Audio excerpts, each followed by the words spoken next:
Well, the delay to the UK leaving the European Union means, along with the 27 other member states, we'll all be going to the polls this week to elect members of the European Parliament. Now, there are 751 MEPs in all, and roughly speaking, the larger a country's population, the more MEPs it gets, with 73 representing the UK. Now, the results aren't due until Sunday, once the last of the EU 28 have voted. Our Europe editor, Katya Adler, has travelled across the continent to assess the mood among voters. Self-styled man of the people, Italy's Matteo Salvini is storming opinion polls ahead of this week's European elections.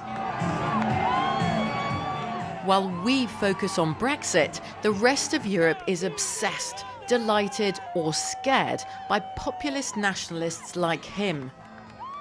Like all of them, Marine Le Pen of France, Germany's AfD and more, who came to Milan for a joint rally this weekend. Viva l'Italia! Vive la France! They promised fewer migrants and mosques, more security, less interference from Brussels. And the crowd loved it. But what's far from clear is whether domestic-focused nationalists like Matteo Salvini, who shouts Italy first, or Marine Le Pen, who wants France first, can really work together effectively on the European stage. Later, I asked Matteo Salvini about the accusations that he's a fascist, a racist, a danger. Look at all the families here today, he told me. They're not fascists. Fascists are ghosts of the past. We're creating a Europe of the future.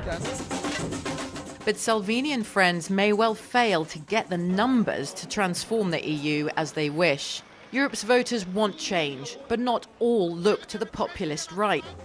Environmental groups and the populist left also expect a boost in these European elections. With so many Europeans determined to rain on the parade of traditional political parties, governments of the EU's big two, France and Germany, are concerned their campaigns are falling flat. Hemorrhaging votes in Brussels will further weaken Merkel and Macron at home.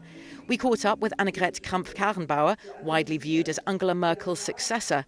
She's the one fronting her party's election campaign. The German Chancellor has kept a low profile. We are fighting for every vote. There are rumours about Mrs. Merkel's coalition after the European elections, but we remain committed to serving our country.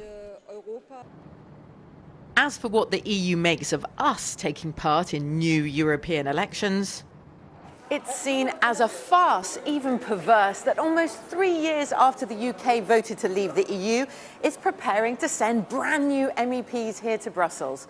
But it's a legal necessity, and that's because until we're out, we remain in. And under EU law, every citizen has the right to vote and be represented here at the European Parliament.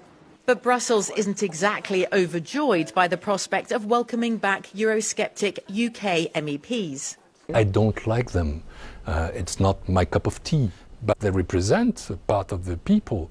I hope that in the UK you will have also, and that seems to be the case, a very strong push for anti-Brexit parties.